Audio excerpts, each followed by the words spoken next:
The year was 1969.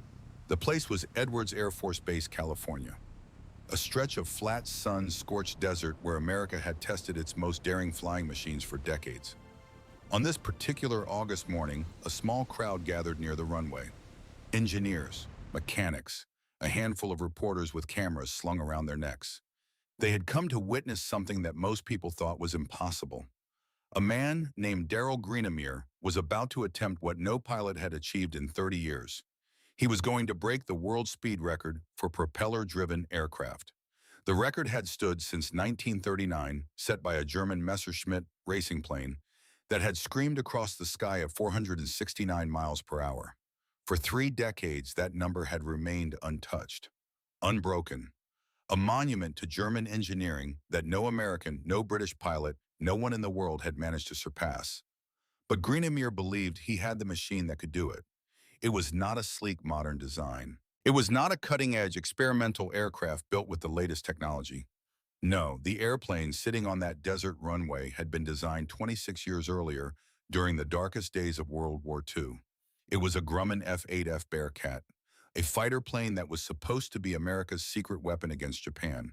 A compact, ferocious little machine that could climb faster, turn tighter, and fly harder than anything else in the sky.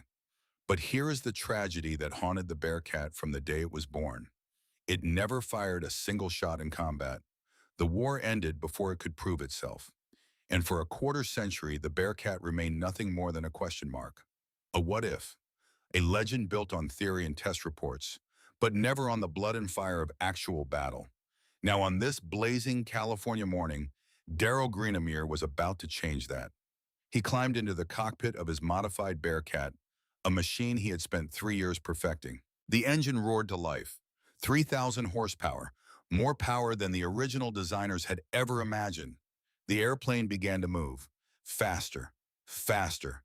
Then it lifted off, staying low, barely 50 feet above the desert floor.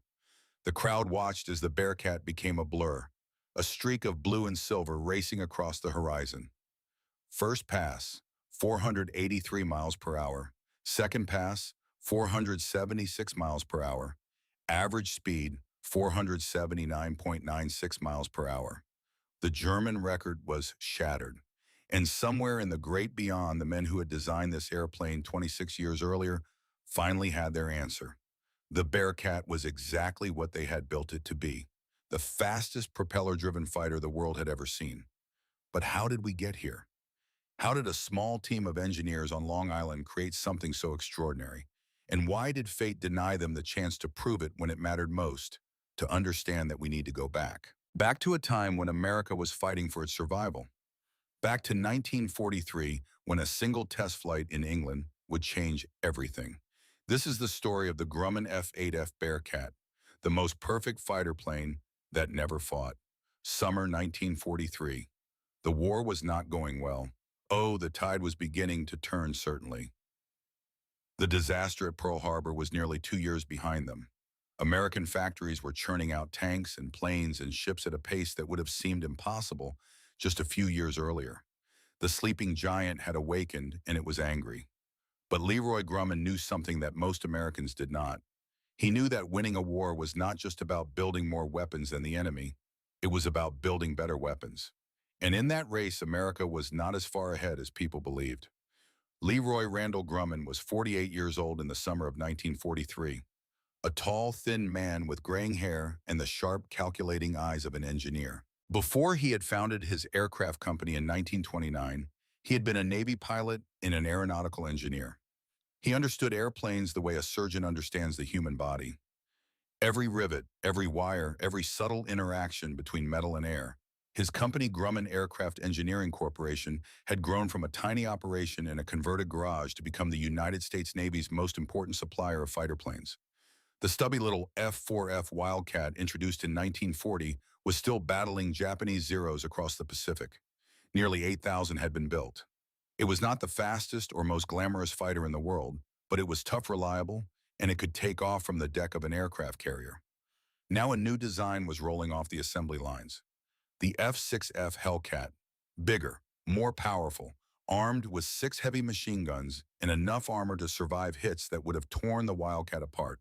The Navy was counting on the Hellcat to turn the tide of the air war in the Pacific. But Leroy Grumman was not celebrating.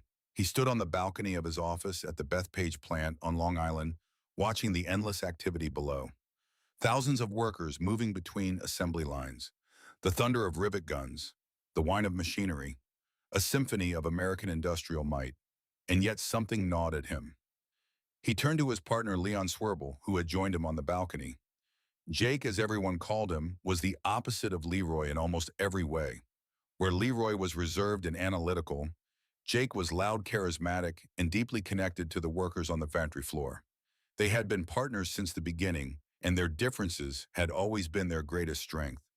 Leroy spoke without looking at his friend. "We are building for today, Jake.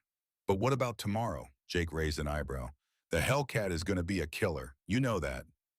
"I do. But it is also heavy. It needs a big carrier. What happens when we need to operate from the escort carriers?" The small ones, Jake did not answer. They both knew the problem. The escort carriers, the so-called baby flat tops, were the workhorses of the fleet. They were everywhere, providing air cover for convoys, supporting amphibious landings, hunting submarines. But they were small, with short flight decks. The heavy Hellcat would struggle to operate from them effectively. "And there is something else," Leroy continued, "something that worries me even more." Before Jake could respond, there was a knock at the door. A young secretary poked her head in. "Mr. Grumman, Mr. Hall is here. He says it is urgent." Leroy's expression shifted. Robert Hall, one of their best test pilots. He had been in England for the past month on a classified mission. "Send him in." The man who walked through the door was not the calm, collected pilot Leroy remembered. Bob Hall looked like he had not slept in days. His eyes were wide, almost feverish. His hands trembled slightly as he closed the door behind him. "Sit down, Bob," Leroy said. "You look like you have seen a ghost." Hall did not sit. He paced. His words came out in a rush. "I flew at Mr. Grumman. I flew the Focke-Wulf." Silence. The Focke-Wulf 190 was the most feared German fighter in Europe, a compact, brutal machine that had been terrorizing Allied bombers and their escorts since 1941. The British had managed to capture one intact when a German pilot accidentally landed at an RAF airfield. It was the intelligence coup of the war. "And," Leroy asked quietly. Hall stopped pacing. He looked directly at his boss. "It is better than anything we have." The words hung in the air like a death sentence. "Explain," Jake said. Hall took a breath, trying to organize his thoughts. "The Germans, they think differently than we do. We build big fighters with big engines, lots of fuel, lots of guns, heavy armor. The philosophy is power through size." He shook his head.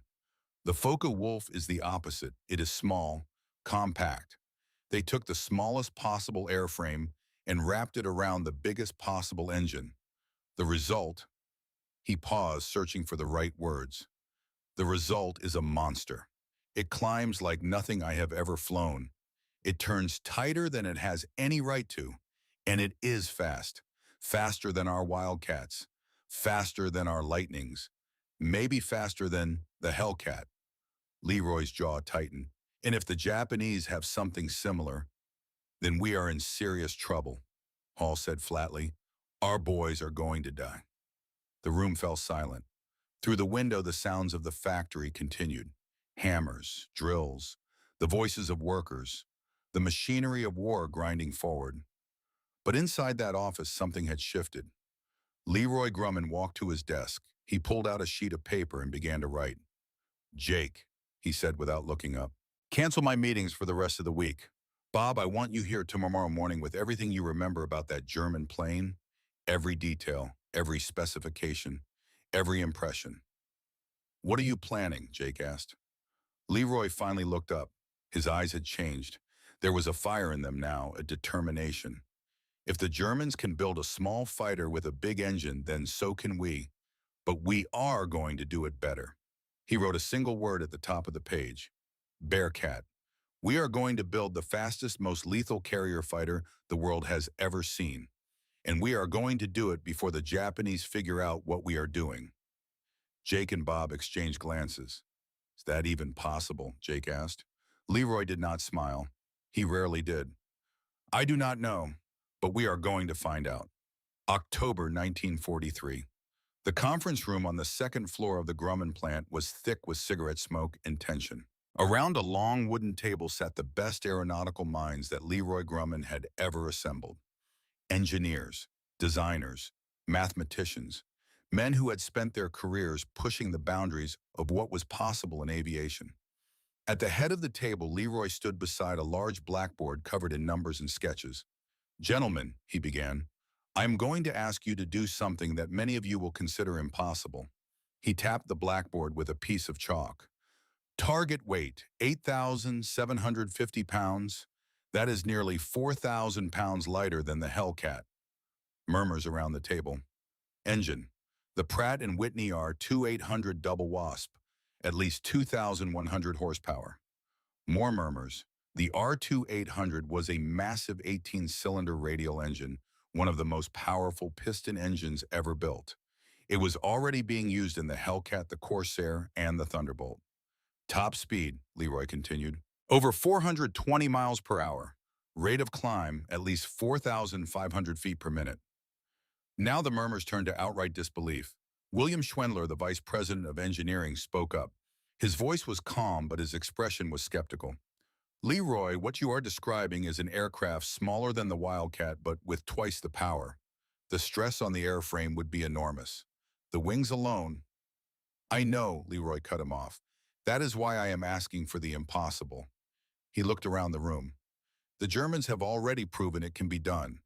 The Focke-Wulf 190 is smaller than our fighters, yet it outperforms them. We have the same engines. We have better materials. We have more experience building carrier aircraft." He let that sink in. "If they can do it, we can do it better." Silence. Then a voice came from the back of the room. "It might be possible." Everyone turned. The speaker was James Brennan, 38 years old, a graduate of MIT, one of the most brilliant structural engineers Grumman had ever hired. He was also known for ideas that sometimes bordered on the insane. "Go on," Leroy said. Brennan stood up and walked to the blackboard. He took the chalk from Leroy's hand. "The biggest problem is the wings," he said, drawing a quick sketch. "With a small airframe and that much power, the wing loading will be extreme. Any hard maneuvering, especially above 8 or 9 Gs, will cause structural failure." "We know that," Schwendler said impatiently. "That is the problem." "Yes," Brennan agreed, "but what if we do not try to prevent the failure? What if we design for it?" Confused looks around the room. Brennan continued, his voice growing more animated. "What if we build deliberate breaking points into the wingtip's predetermined points of failure that will shear off cleanly when the stress exceeds 9 Gs? "You want to design wings that break?" someone asked incredulously. "Not random braking," Brennan corrected. "Controlled braking, at a specific location we choose. Think of it like a fuse in an electrical circuit. The fuse blows to protect the rest of the system." He drew lines on his sketch. "If a pilot pulls too hard and exceeds the limit, the wingtips snap off at these breakpoints. The span shortens, but the remaining wing structure is actually stronger, strong enough to handle up to 13 Gs. "And the pilot," another engineer asked. "What happens to him?"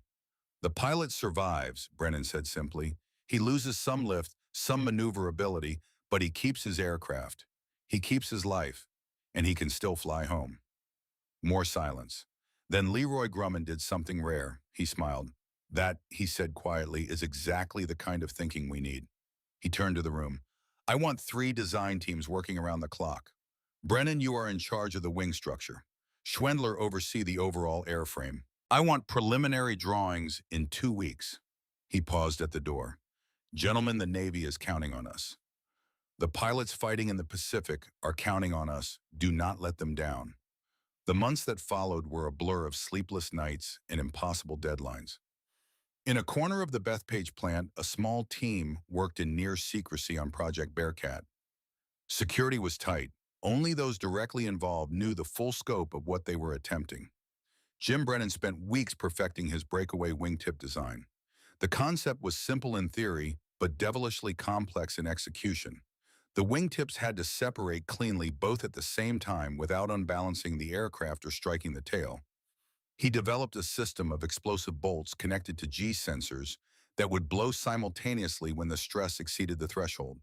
It had never been done before. There was no manual to consult, no precedent to follow. Every solution had to be invented from scratch. Meanwhile, Tommy O'Sullivan watched the progress with a mixture of excitement and dread. Tommy was 24 years old, the son of an Irish immigrant dock worker from Brooklyn who had died in a workplace accident when Tommy was 16. His mother had worked double shifts at a garment factory to keep the family together. His younger sister, Peggy, now worked on the Hellcat assembly line at Grumman. Tommy had learned to fly through the civilian pilot training program before the war. By 1943, at just 22, he had become one of Grumman's youngest test pilots. Bob Hall had taken him under his wing, taught him the finer points of ringing out a new aircraft. He had a gift. That was what everyone said. Tommy could feel an airplane. He did not just fly it, he wore it. But Tommy also remembered Frank Harris, another young test pilot, 28 years old. He had died the previous year testing a modified Hellcat that lost control and plunged into Long Island Sound. They never found the body. Every time Tommy climbed into a cockpit, he thought about Frank and about his mother who had already lost her husband to a senseless accident. He could not let her lose a son too. But he also could not stop flying. It was the only thing he knew how to do, the only thing that made him feel alive. By the summer of 1944, the prototype was nearly complete. They called it the F8F. It was smaller than Tommy had expected, shorter than the Hellcat by nearly 3 feet. Its wingspan was 8 feet narrower. But the nose was enormous. The massive R-2800 engine dominated the front of the aircraft, making it look like a flying fist. 450 caliber machine guns, 2 in each wing. A clear bubble canopy that gave the pilot unobstructed visibility in all directions. And those revolutionary wingtips with their hidden explosive bolts ready to sacrifice themselves to save the pilot's life. Tommy stood in front of the prototype on the morning of August 21st, 1944. Bob Hall was already in the cockpit running through his pre-flight checks. He had been chosen to make the first flight. It was an honor, but also a burden. If anything went wrong, it would be his name in the accident report. Tommy watched as the ground crew made their final preparations. His sister Peggy had come from her assembly line to watch. She stood beside him, her work coveralls stained with grease, her hair tied back under a bandana. "Is it really as fast as they say?" she asked. Tommy nodded. "If the numbers are right, it will be the fastest thing in the sky." "That scares me, Tommy." He looked at her. "Fastest also means most dangerous," she said quietly. "Promise me you will be careful when it is your turn." Tommy took her hand. "I promise, Peg." Above them, the engine of the F8F roared to life. The sound was unlike anything Tommy had heard before. Deep, powerful, almost angry, like a caged beast straining to break free. Bob Hall gave a thumbs up from the cockpit. The ground crew pulled away, the wheel chocks. The Bearcat began to move. It rolled down the runway, gathering speed. Faster, faster. The tail came up. The nose lifted, and then it was airborne. What happened next would live in Tommy's memory forever. The Bearcat did not climb. It leaped. It rocketed upward at an angle that seemed to defy physics. In seconds, it was 1,000 feet above the field. 2,000, 3,000, still climbing. From the ground, the crowd of workers and engineers watched in stunned silence. "Holy Mother of God," someone whispered. Tommy could not speak. He had flown dozens of different aircraft. He had seen fast climbs before, but nothing like this. 4,800 feet per minute, nearly twice the rate of the Hellcat. Up in the cockpit, Bob Hall was grinning like a madman. The little fighter was everything they had hoped for and more. It responded to his slightest touch. It danced through the sky like it was laughing at gravity. For 47 minutes, he put the Bearcat through its paces. Rolls, loops, steep dives, and sudden climbs. Every maneuver confirmed what the engineers had predicted. They had built a monster. When Bob Hall finally landed and climbed out of the cockpit, a crowd was waiting for him. Leroy Grumman, Jake Swerble, Schwendler, Brennan, Tommy, hundreds of workers who had stopped their tasks to witness history. Bob stood on the wing, his flight suit soaked with sweat, his hands still trembling from adrenaline. He did not speak for a long moment. Then he smiled. "Gentlemen," he announced, his voice carrying across the airfield, "we just built the fastest propeller fighter in the world." The crowd erupted. Cheers, applause. men slapping each other on the back. Peggy O'Sullivan threw her arms around her brother, tears streaming down her face. In that moment, everything seemed possible. The Bearcat was real. The impossible had been achieved. But even as the celebration swirled around him, Leroy Grumman remained still. His eyes were fixed on the little fighter sitting on the runway. He knew something the others did not. This was only the beginning. The real tests were yet to come, and the clock was ticking. The celebration did not last long.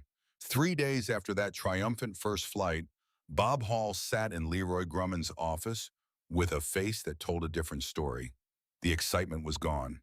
In its place was the grim expression of a man who had discovered something troubling. "Tell me," Leroy said quietly. Hall leaned forward in his chair. "She's fast, Mr. Grumman. Faster than anything I've ever flown. But there's a problem." He paused, choosing his words carefully. At high speeds above 400 miles per hour, the aircraft becomes unstable. The tail starts to shake. The nose wants to wander. I can control it, but barely. And in combat, he did not finish the sentence. He did not need to. Leroy's jaw tightened. How bad? Bad enough that if we send this aircraft to the fleet as it is, pilots are going to die. Not from enemy fire, from their own airplane. The words hung in the air like a death sentence. Leroy stood and walked to the window. Below, the factory continued its relentless work. Thousands of people building Hellcats and Wildcats, unaware that the company's most ambitious project was suddenly in jeopardy. "Do you know what's causing it?" Hall shook his head. "Not yet, but it feels like something is interfering with the airflow over the tail surfaces, like turbulence from somewhere it shouldn't be." Leroy turned back to face him. "Then we find it, and we fix it.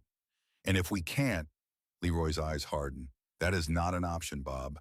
The Navy is counting on this aircraft. We have 6 months before they expect delivery. If we cannot solve this problem—" He did not finish. They both knew what was at stake. Not just contracts and money. Lives, the lives of young men who would climb into these cockpits trusting that Grumman had built them something that would bring them home. "Find the problem," Leroy repeated. "Whatever it takes." The search began immediately. Engineers swarmed over the prototype like doctors examining a patient with a mysterious illness. They checked every rivet, every seam, every control surface. They ran calculations and simulations. They argued late into the night about possible causes. But the answer eluded them. Jim Brennan was among the most frustrated. His breakaway wingtips had worked perfectly. The structure was sound. Yet something was making the aircraft dangerous at the speeds it was designed to achieve. He spent sleepless nights in his small office surrounded by diagrams and data sheets.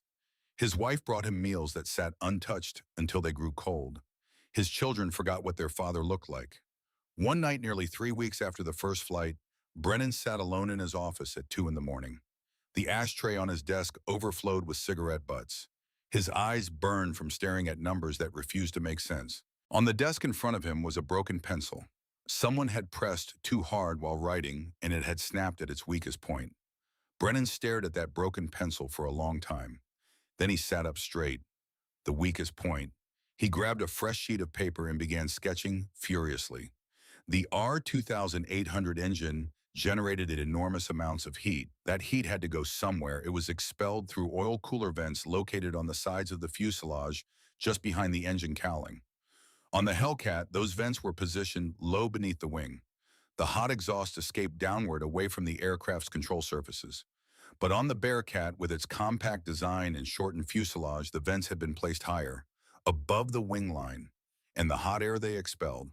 Brennan's pencil flew across the paper, tracing the path of the heated exhaust. It flowed backward along the fuselage, over the wing roots, directly across the horizontal stabilizer. At low speeds, it did not matter. The hot air dispersed quickly enough. But at high speeds, that stream of superheated exhaust created massive turbulence, right where the tail control surfaces needed smooth, undisturbed airflow. They had been cooking their own tail. "Son of a bitch," Brennan whispered. He looked at his watch. 2:15 in the morning. He did not care. He picked up the telephone and dialed Schwendler's home number. A groggy voice answered on the 5th ring. Belvont, Brennan said. "Wake up. I found it. October 1944. The modified XF8F1 sat on the runway at Bethpage looking almost identical to before, but there was one crucial difference. The oil cooler exhaust vents had been relocated from their original position above the wing to a new location beneath it. The fix had taken only 2 weeks. Such a simple change, just moving some sheet metal and rerouting some ductwork, and yet it had nearly killed the entire program. Now they needed to know if it worked. Corwin Meyer stood beside the aircraft running through his mental checklist. At 25 years old, Corky was already developing a reputation as one of the most skilled and fearless test pilots in the business. Before the war, he had been an aerobatic performer, thrilling crowds with death-defying stunts that made other pilots shake their heads in disbelief. That background had prepared him perfectly for this moment. The mission was simple in concept, terrifying in execution. Fly the modified Bearcat to its absolute limits. Push it faster than Bob Hall had dared. Find out exactly where the boundaries were, and pray the fix had worked. Tommy O'Sullivan approached as Corky completed his walk-around inspection. "You sure about this?" Tommy asked. Corky smiled. It was not a nervous smile. It was the smile of a man who had made peace with the risks of his profession long ago. Someone has to be first, Tommy. Today it's me. Tomorrow it might be you. That's what worries me. Corky laughed and slapped Tommy on the shoulder. "Tell you what, if I don't come back, you can have my desk. The chair's comfortable." It was test pilot humor. Dark, inappropriate, and absolutely necessary for maintaining sanity in a profession where death was always one mistake away. Tommy did not laugh. Corky climbed into the cockpit. The ground crew helped him strap in, connecting his oxygen mask and radio cables. Through the bubble canopy, he could see the crowd gathering at the edge of the runway. Engineers, executives, workers who had stopped their tasks to watch. They all knew what was at stake. The engine roared to life. That familiar, angry sound. 3,200 pounds of fury contained in an 18-cylinder radial engine. Corky taxied to the end of the runway. He ran through his final checks. Fuel, oil pressure, magnetos, control surfaces, everything green. He keyed his radio. Tower XF8F1 requesting takeoff clearance. "Clear it for takeoff, XF8F1. Good luck." Corky pushed the throttle forward. The Bearcat surged ahead, pressing him back into his seat. The runway markings blurred beneath him. 50 miles per hour, 70, 90. He eased back on the stick. The little fighter leaped into the skyline. At 5,000 feet, Corky leveled off and began his test sequence.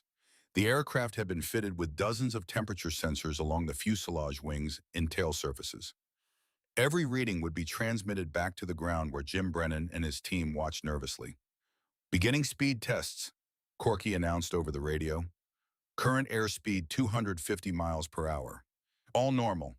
He pushed the throttle forward slightly. 300 miles per hour. Still normal, no vibration. 350. Smooth as silk. On the ground, Brennan watched the data streaming across his instruments. The temperature readings at the tail surfaces remained stable. No anomalous heating. 380 miles per hour. In the original test, this was where the trouble had started. The slight vibrations, the first hints of instability. 400, Corky reported. In F8F, nothing. She's rock solid. Brennan allowed himself a small breath of relief, but they were not done yet. 420 miles per hour. The original danger zone. The speed at which Bob Hall had felt the aircraft trying to escape his control. 420, still stable. I'm going higher. Corky pushed the throttle to full military power. 430, 440. The Bearcat was screaming now, the engine howling, the airframe trembling with barely contained energy. 450 miles per hour. "This is incredible," Corky's voice came through the radio. "She's perfect, absolutely perfect." On the ground, the crowd erupted in cheers. Brennan slumped back in his chair, tears streaming down his face.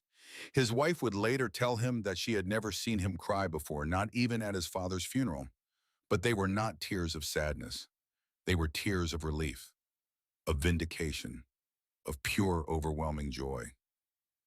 The Bearcat was fixed. Tommy O'Sullivan stood apart from the celebrating crowd, watching the small dot in the sky as it began to descend. He thought about the pilots who would fly this aircraft into combat, the young men who would trust their lives to the machine that Corky was bringing home. They would never know how close the whole project had come to failure. They would never know about the sleepless nights, the arguments, the moments of despair. All they would know was that when they pushed the throttle forward and pointed their Bearcats at the enemy, the aircraft would respond. It would climb, it would turn, it would fight, and it would bring them home. Corky Meyer touched down 15 minutes later, the Bearcat rolling smoothly to a stop in front of the cheering crowd. When he climbed out of the cockpit, Leroy Grumman was waiting for him. The two men shook hands without speaking. There was nothing that needed to be said. The impossible had been achieved. Again, November 1944. The news of the Bearcat's successful modification spread quickly through the Navy's aviation establishment. Admirals and captains who had been skeptical of the small fighter's potential began to take notice. But numbers on paper meant nothing without proof. The Bearcat had to demonstrate its superiority against real opponents, the best fighters America had to offer, which is how Tommy O'Sullivan found himself standing on the tarmac at Naval Air Station Patuxent River in Maryland, staring at a lineup of aircraft that represented the finest flying machines in the world. A P-51D Mustang, the legendary Cadillac of the skies, the aircraft that had turned the tide of the air war over Europe, escorting bombers deep into Germany and devastating the Luftwaffe, an F-4U-4 Corsair, the bent wing killer that had terrorized Japanese Zeros across the Pacific, fast, heavily armed, and nearly as maneuverable as the aircraft it was designed to destroy, a P-47D Thunderbolt. The massive jug that could absorb punishment that would destroy any other fighter and still bring its pilot home. 850 caliber machine guns and the ability to carry more bombs than some medium bombers. And a P-38L Lightning, the twin-engine fork-tailed devil that the Japanese feared above all others. Fast, heavily armed with a rate of climb that had made it the preferred aircraft of America's greatest ace, Richard Bong. These were legends, proven killers, aircraft that had earned their reputations in the crucible of combat, and Tommy was going to fight them all. He walked slowly past the line of aircraft, studying each one. He had flown against some of them in training exercises before. He knew their strengths, their weaknesses, their quirks. But this was different. This was not a training exercise. This was a formal evaluation with Navy observers documenting every maneuver, every outcome. The results would determine whether the Bearcat would go into full production or be quietly shelved as another promising design that failed to deliver. A figure approached from behind. "You ready for this?" Tommy turned. It was Bob Hall, looking older than his years, the stress of the past months etched into his face. "As ready as I'll ever be," Tommy replied. Hall nodded. "Remember what I taught you. The Bearcat's greatest advantage is its climb rate. Don't try to outrun them or outgun them. Get above them, control the altitude, and you control the fight. And if they get above me," Hall smiled grimly, "then climb faster." The mock combat exercises began the next morning. First opponent, the P-51D Mustang. The two aircraft took off and climbed to 10,000 feet, then separated to a distance of 2 miles. The rules were simple: engage until one pilot achieved a firing solution that would constitute a kill in real combat. 3 seconds with the opponent in your gun sight. Tommy sat in the Bearcat's cockpit, his heart pounding, his hands steady on the controls. Across the sky, he could see the Mustang, its distinctive shape unmistakable against the blue. The Mustang pilot was a captain named Reynolds, a veteran of the European theater with 12 confirmed kills. He had flown against Messerschmitts and Focke-Wulfs. He had seen friends die and enemies fall in flames, and he had never lost a mock combat exercise. The signal came over the radio. "Fight's on!" Tommy did not hesitate. Instead of flying toward the Mustang, he pulled back on the stick and pointed the Bearcat's nose at the sky. He climbed. The Bearcat rocketed upward, its massive engine howling with power. In seconds, Tommy had gained 1,000 feet. 2,000. The Mustang was trying to follow, but it could not match the Bearcat's climb rate. By the time Tommy reached 14,000 feet, he was directly above his opponent, looking down at the Mustang like a hawk watching a rabbit. He rolled inverted and pulled into a dive. The Bearcat plummeted toward the Mustang, gravity adding to its already tremendous speed. Reynolds saw him coming and tried to break away, pulling into a hard turn to the left. Tommy followed. The Bearcat turned tighter, Its smaller size, its lighter weight, its compact design all combined to give it an edge in the swirling close quarters fight. 3 seconds in the gun sight. Kill confirmed, the radio announced. Bearcat wins. Reynolds' voice came over the frequency a moment later. There was no bitterness in it, only admiration. I've never seen anything climb like that. What the hell are you flying? Tommy allowed himself a small smile. The future. The remaining fights followed a similar pattern. Against the Corsair, Tommy used the Bearcat's superior roll rate to constantly change direction, never allowing the heavier fighter to bring its guns to bear. The Corsair pilot, a lieutenant commander with extensive Pacific combat experience, later described the fight as trying to swat a fly with a sledgehammer. Against the Thunderbolt, Tommy simply refused to engage on the bigger aircraft's terms. When the P-47 pilot tried to use his aircraft's legendary diving ability to escape, Tommy followed him down, matching him turn for turn, eventually working his way onto the Thunderbolt's tail. I could have outrun you if I'd pushed it, the Thunderbolt pilot admitted afterward, but in a real fight, running away isn't winning. Against the Lightning, the outcome was never in doubt. The twin-engine fighter was fast in a straight line, but it could not match the Bearcat's acceleration or its ability to change direction. Within 2 minutes, Tommy had maneuvered into a killing position. 4 fights, 4 victories. Only one opponent managed to claim any advantage at all. The P-51 Mustang, when the fight was deliberately staged at high altitude above 25,000 feet, where the thin air favored its supercharged engine and longer wingspan. At those heights, the Bearcat struggled, its performance falling off as the atmosphere grew sparse. But most naval combat took place below 15,000 feet, in the dense tropical air of the Pacific, in the swirling furballs above carrier task forces, where altitude was measured in seconds, not minutes. And at those altitudes, the Bearcat was king. The official report from the Patuxent River tests was submitted to the Navy on November 15, 1944. Its conclusions were unambiguous.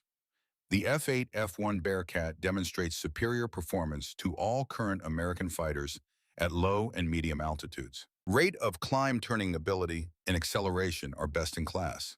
This aircraft is recommended for immediate full-scale production and fleet deployment. The order came down on October 6, 1944, even before the comparative tests were complete. 2023 F8F Bearcats for Grumman. Another 1,876 for the General Motors Eastern Aircraft Division. Nearly 4,000 aircraft, the largest single order in Grumman's history. The news hit the Bethpage factory like a thunderclap. Workers who had spent months on the secret project finally learned what they had been building. Celebrations erupted on the assembly floor. Men and women who had given everything to the war effort now knew that their sacrifice had meaning. But Leroy Grumman did not celebrate. He stood in his office looking at the calendar on his wall. The date circled in red was November 1, 1945. Operation Downfall. The planned invasion of Japan 1 year away. Military planners expected the invasion to be the bloodiest campaign of the war. Hundreds of thousands of American casualties. Perhaps millions of Japanese. The fighting would be brutal, house to house, hill to hill. And above it all, the air war would rage with a ferocity unlike anything the world had seen. The Bearcat was supposed to be there. It was designed specifically for this fight, to sweep the skies clean of Japanese fighters, to protect the carriers and the landing craft and the soldiers wading ashore onto hostile beaches. But could they build enough aircraft in time? Leroy picked up the telephone and called a meeting. The production schedule was aggressive, impossibly aggressive. First deliveries were expected by February 1945, full-scale production by summer. By November, hundreds of Bearcats would need to be in the hands of fleet squadrons, their pilots trained and ready for combat. Jake Swerble laid out the challenges. We need to hire another 3,000 workers, train them, expand the assembly lines, secure additional aluminum allotments from the War Production Board, and do it all while maintaining quality standards. Can it be done? Leroy asked. Jake did not hesitate. It has to be done, so we'll do it. That was the Grumman way.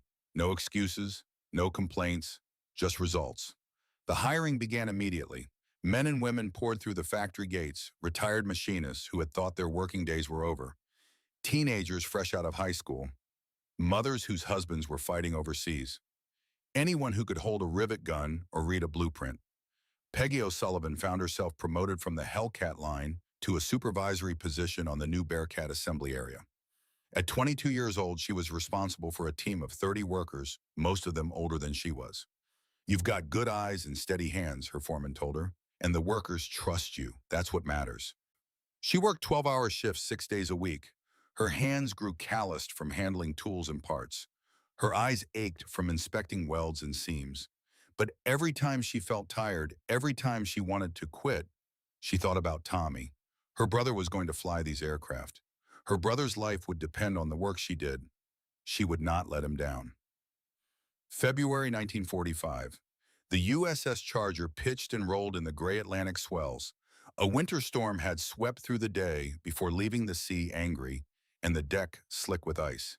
It was, in other words, perfect conditions for carrier qualification trials. Tommy O'Sullivan stood on the frigid deck, watching as the first production F8F1 was brought up from the hangar bay. The aircraft looked different from the prototype he remembered.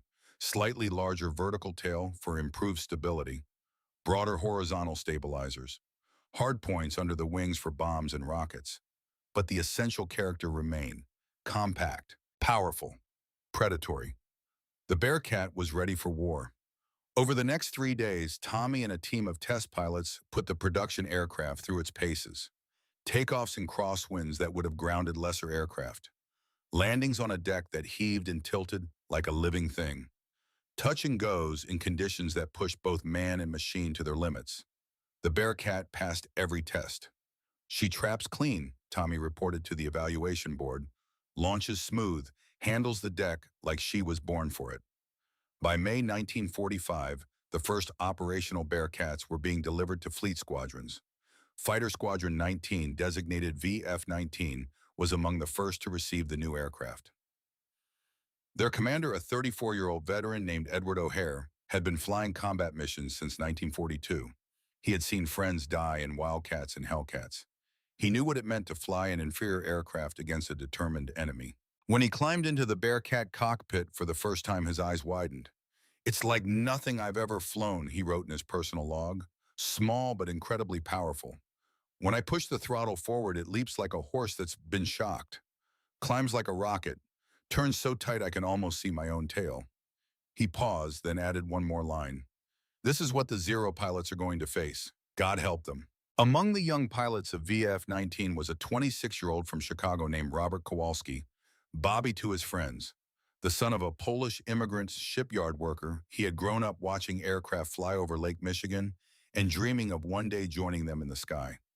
Now that dream had become reality, and he was flying the fastest, most powerful fighter the Navy had ever produced. Bobby wrote letters home to his mother, Helena, describing his new aircraft in terms she could understand.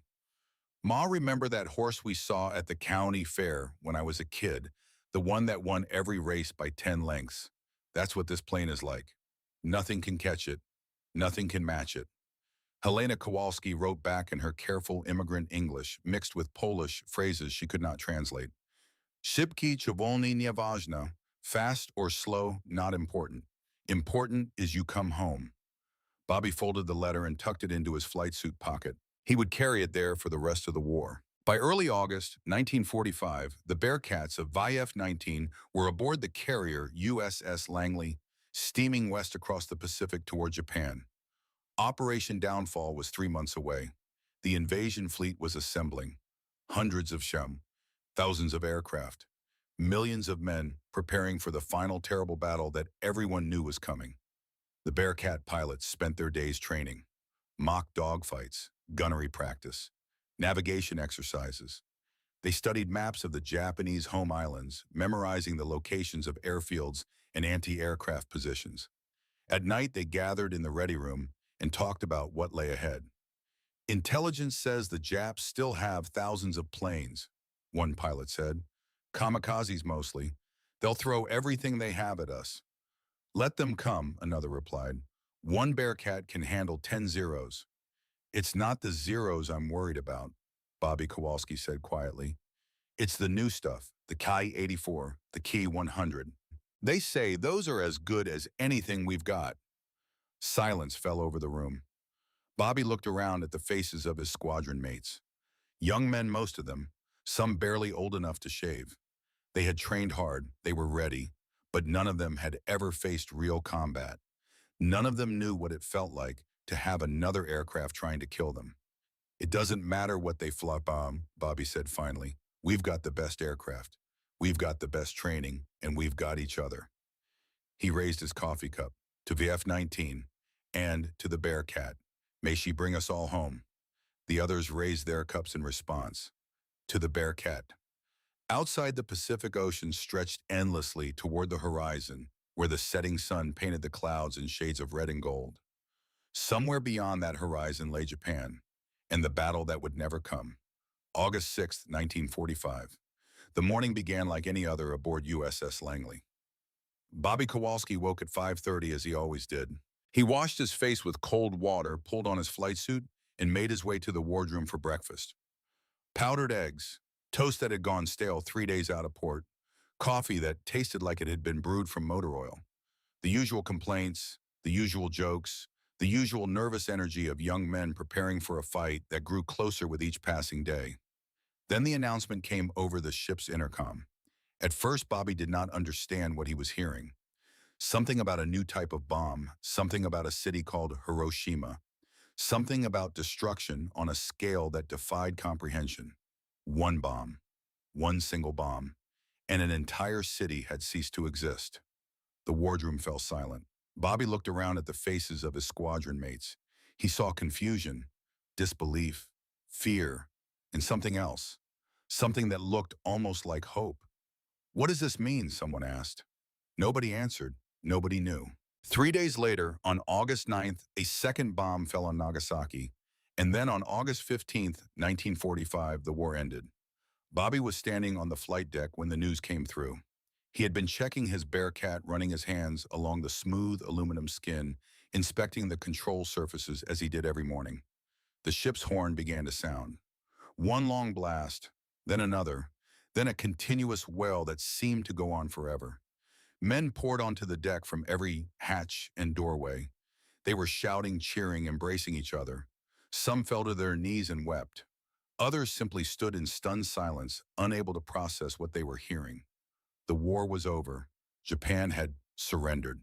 Bobby remained by his aircraft, his hand still resting on the wing. Around him, celebration erupted. But he could not bring himself to join it. He looked at his Bearcat.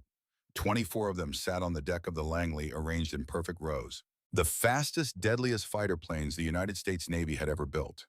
Ready for a battle that would now never come. Not a single one of them had fired a shot in anger. Bill Patterson appeared at Bobby's side. The older pilot's face was wet with tears, though whether from or something else Bobby could not tell. "We made it," Bill said. "We're going home." Bobby nodded slowly. "Yeah, we made it." "You don't sound happy." Bobby turned to look at his friend. "I am happy. I'm relieved. I'm grateful, but..." He gestured at the Bearcats surrounding them. "All that work, all that training, all those people who built these aircraft and taught us to fly them, and we never got to prove what they could do." Bill was quiet for a long moment. "Maybe that's not such a bad thing," he said finally. "Maybe the best weapon is the one you never have to use." Bobby considered this.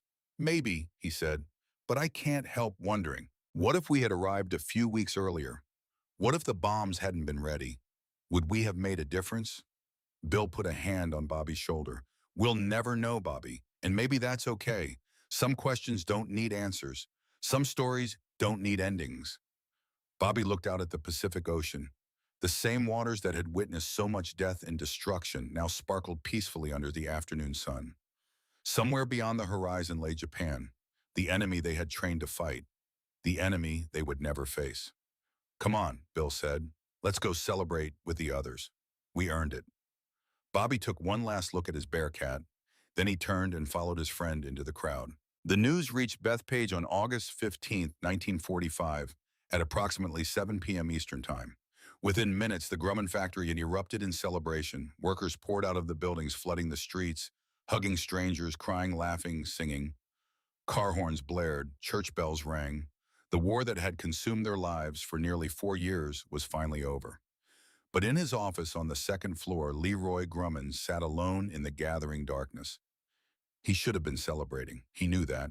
His company had played a crucial role in winning the war. Wildcats, Hellcats, Avengers, thousands of aircraft that had fought from Midway to Okinawa, from the Atlantic convoys to the final assault on Japan, and the Bearcat, his masterpiece, the finest piston engine fighter ever built, a fighter that would never prove itself in combat. Jake Swerble found him there an hour later, still sitting in the dark. "Leroy, everyone's looking for you. They want to toast the boss." And Leroy did not move. "We built the perfect airplane, Jake." "I know." And it arrived too late. Jake walked to the window and looked out at the celebration below. Bonfires had been lit in the parking lot. Someone had found a case of champagne from somewhere. The sounds of chow drifted up through the summer air. "The boys are coming home," Jake said quietly. "That's what matters." "I know," Leroy finally stirred, reaching for the lamp on his desk. "I know that's what matters, but I cannot stop thinking about what might have been." "What might have been is not our concern anymore," Jake said. "What comes next is—" Leroy looked at his old friend. "What do you mean?" Jake turned from the window. His expression was serious now. "The contracts are already being canceled. The Navy doesn't need 4,000 Bearcats anymore. They'll be lucky to take 400. General Motors is out entirely. Their production line is shutting down." Leroy absorbed this news in silence. "How many layoffs?" he asked finally. "Thousands, maybe more. We're going from wartime production to peacetime overnight. There's no soft landing for something like this." Leroy stood and walked to the window. Below, the celebration continued, oblivious to the storm that was coming. "Then we find them new work," he said. "We don't abandon the people who built this company." "With what contracts? Building what?" Leroy was quiet for a long moment. Then he spoke a single word. "Jets." Jake blinked. "Jets. The future isn't propellers, Jake. You know that as well as I do. The British have them. The Germans had them. The Army Air Forces are already flying them. If Grumman is going to survive, we need to build jets." "We don't know anything about jets." "Then we learn." Leroy turned to face his partner. "We learned how to build aircraft in a garage with 6 employees. We learned how to build the Wildcat when everyone said it was impossible. We learned how to build the Bearcat when the laws of physics seemed to be against us." He placed his hand on Jake's shoulder. "We will learn jets, and we will build them better than anyone else." Jake studied his friend's face for a long moment. Then he nodded. "All right, Leroy, jets it is." Outside, the celebration continued long into the night. But inside that darkened office, the future was already being planned. The years that followed were not kind to the Bearcat. By 1947, the jet age had arrived in earnest. Grumman's first jet fighter, the F8F Panther, was already in development. Across the country, aircraft manufacturers were abandoning propeller designs in favor of the new technology. The Bearcat soldiered on, but its time was passing. Tommy O'Sullivan was among the first Grumman pilots to transition from propellers to jets. At 28 years old, he found himself strapping into the cockpit of an F9F prototype, preparing to enter a new era of aviation. Corky Meyer asked him about it afterward. "How does it compare to the Bearcat?" Tommy thought carefully before answering. "The Bearcat is like a thoroughbred horse, powerful, responsive, but you can feel its limits. You know exactly what it can do and what it can't." He paused. "The Panther is different. It's clumsy right now, immature. The engines are temperamental. The performance isn't even close to what the Bearcat can do at low altitude." "Then why switch?" Tommy looked out at the runway where the F9F sat waiting. "Because the Panther is a beginning. The Bearcat is an end. No matter how perfect something is, it still belongs to its time. And the time of the propeller fighter is over." By 1949, the Bearcat had been withdrawn from frontline service. The aircraft that had been designed to dominate the skies over Japan found itself relegated to reserve units, training squadrons, and foreign military sales. A small number went to France, which was fighting a desperate colonial war in Indochina. There, in the jungles and rice paddies of Vietnam, the Bearcat finally saw combat. But it was not the combat its designers had envisioned. Jean-Pierre Laroche was a 28-year-old French pilot who flew Bearcats out of bases near Hanoi and Saigon. He had dreamed of aerial combat since childhood, of dogfights in victory rolls, in the glory of shooting down enemy aircraft. The reality was very different. "We do not fight other aircraft," he wrote in his journal. "The Viet Minh have no air force. Instead, we drop napalm on villages. We strafe supply columns on jungle trails. We support ground troops who are fighting an enemy they cannot see. He described the Bearcat itself with a mixture of admiration and sadness. This aircraft was built to fight worthy opponents, Zeros, Franks, the best fighters Japan could produce. Instead, it is being used to burn forests and kill peasants. It deserves better. We all deserve better. The French lost their war in 1954, defeated at a place called Dien Bien Phu. The surviving Bearcats were transferred to the fledgling South Vietnamese Air Force, where inadequate maintenance and poorly trained pilots quickly rendered them ineffective. By the late 1950s, the Bearcat had all but disappeared from military service worldwide. The most perfect piston fighter ever built had become a footnote in history, or so it seemed. But the Bearcat was not quite finished. After the war, hundreds of surplus military aircraft flooded the civilian market. Mustangs, Corsairs, Thunderbolts. Warbirds that had once ruled the skies could be purchased for a few $1,000s, sometimes less than the cost of a good automobile. Most were scrapped or left to rot in desert boneyards. But a few found new purpose. Air racing had existed before the war, but in the late 1940s and 1950s, it exploded into a national phenomenon. Former military pilots, restless and looking for excitement, discovered that the same aircraft they had flown in combat made excellent racing machines. Bill Patterson was among the first to see the Bearcat's potential. After leaving the Navy in 1946, Bill had struggled to adjust to civilian life. He tried working in his father's hardware store. He tried selling insurance. He tried and failed to be satisfied with a normal existence. But every time he heard an aircraft engine overhead, something inside him ached. "I'm not made for the ground," he told his wife one evening. "I'm sorry, I've tried, but I need to fly." She understood. She had always understood. In the spring of 1947, Bill used his savings to purchase a surplus F8F Bearcat for $1,500. It was battered and worn, its navy blue paint faded and chipped. The engine needed rebuilding. The instruments were outdated.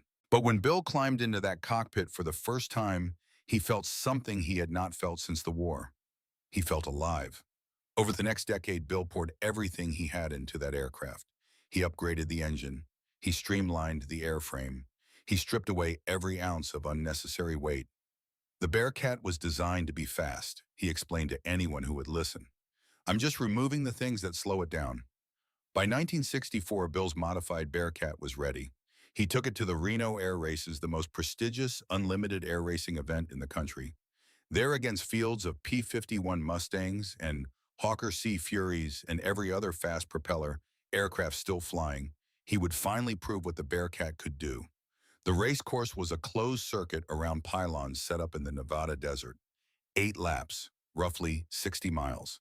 The fastest aircraft would win.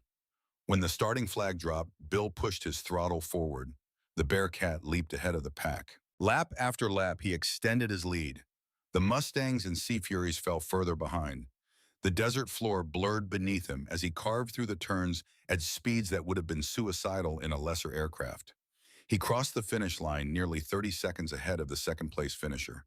Average speed 392.8 miles per hour. A new course record.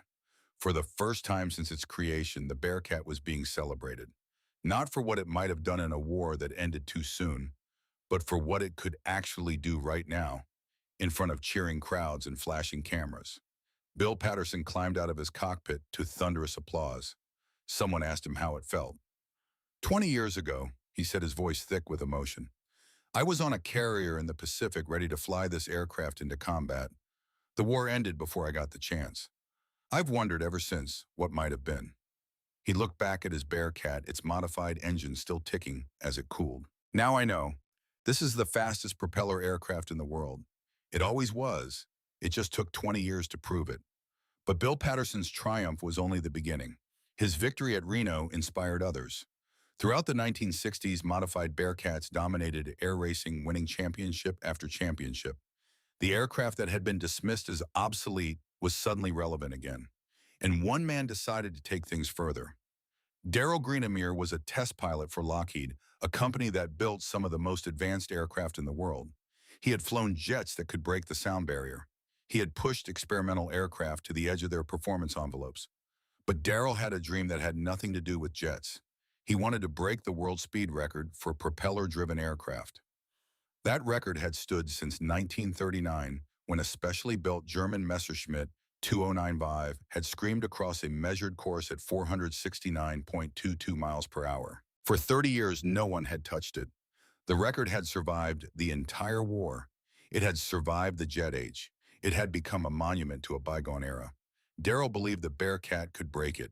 He purchased a surplus F8F2 in 1965 and began a 3-year modification program that would push the aircraft far beyond its original design limits.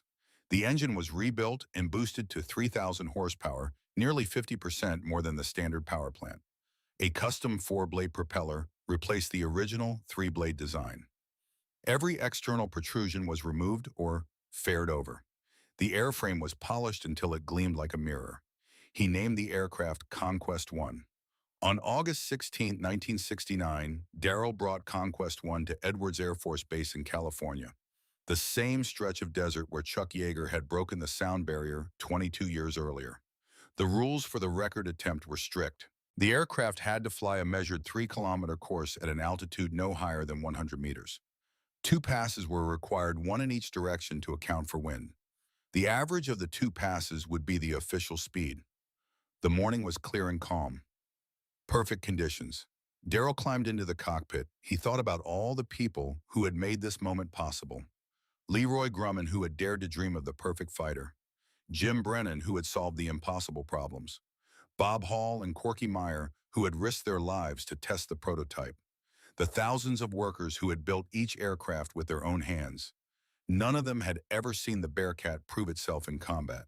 But today, Darrell would prove it in a different way. He started the engine. The 3,000 horsepower radio roared to life, shaking the airframe with barely contained fury. Darrell taxied to the runway and lined up for takeoff. One deep breath. Then he pushed the throttle forward.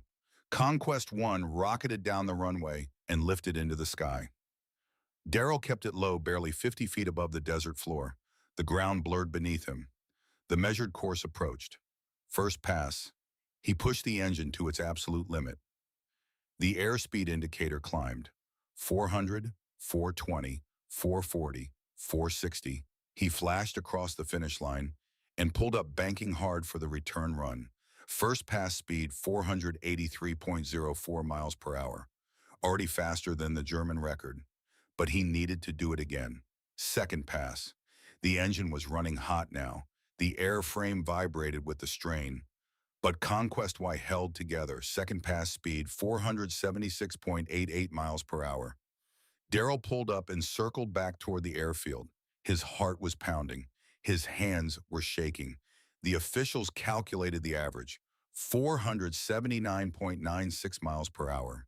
The 30-year-old German record was shattered by more than 10 miles per hour. When Darrell landed and climbed out of the cockpit, the small crowd of spectators erupted in cheers.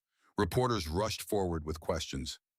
How does it feel to break a record that stood for 3 decades? Darrell smiled. This aircraft was designed in 1943 to be the fastest propeller fighter in the world. Today, we finally proved that its designers were right. He patted the cowling of Conquest I. 25 years late, but better late than never. Far from Edwards Air Force Base in a small house in suburban New York, Tommy O'Sullivan watched the record attempt on his television. He was 49 years old now, retired from Grumman after a career that had spanned the transition from propellers to jets and beyond. His hair had gone gray. His reflexes had slowed. He had not sat in a cockpit in nearly 5 years. But when he saw Conquest I flash across the screen, something stirred inside him. He remembered the first time he had seen the Bearcat. That summer day in 1944, when Bob Hall had lifted the prototype into the sky and climbed faster than anything Tommy had ever witnessed. He remembered the fear and excitement of the carrier qualification trials, the brutal mock combat against Mustangs and Corsairs and Thunderbolts. He remembered standing on the deck of USS Langley as the war ended, looking at rows of Bearcats that would never fire a shot. And now, 25 years later, the question that had haunted him all that time finally had an answer. Yes, the Bearcat was the fastest. It always had been. The telephone rang. Tommy answered it to find Bobby Kowalski on the other end. Bobby was 50 now, a grandfather retired from a successful career in commercial aviation. Tommy, did you see it? I saw it, Bobby. We always knew, didn't we? We always knew she was the best. Tommy was quiet for a moment. We knew, we just never got to prove it. Until now, there was silence on the line. Two old men connected by a shared history, thinking about all the years that had passed since they were young pilots, ready to fight a war that ended before they could join it. Do you ever wonder, Bobby asked, what would have happened if the war had lasted a few more months? Every day, Tommy admitted. Every single day.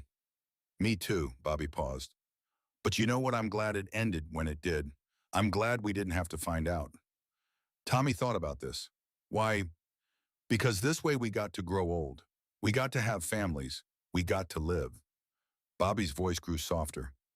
The Bearcat was perfect, Tommy. But war isn't about perfection. It's about survival.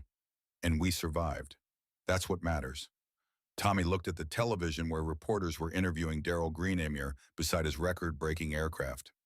You're right, Bobby. You're right. He paused. But I'm still glad someone finally proved what she could do. Bobby laughed. Yeah, me too.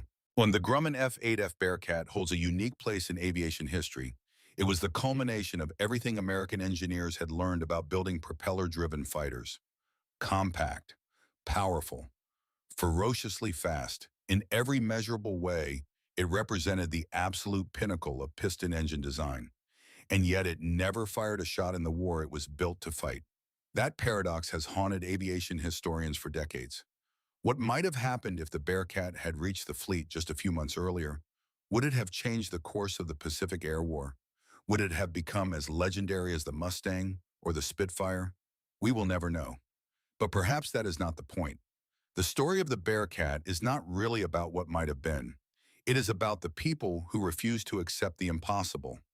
Engineers who designed wings that could break on purpose to save pilots' lives. Test pilots who pushed untested aircraft to their limits. Factory workers who labored around the clock to build something perfect. It is about a company that saw the future slipping away and chose to adapt rather than surrender.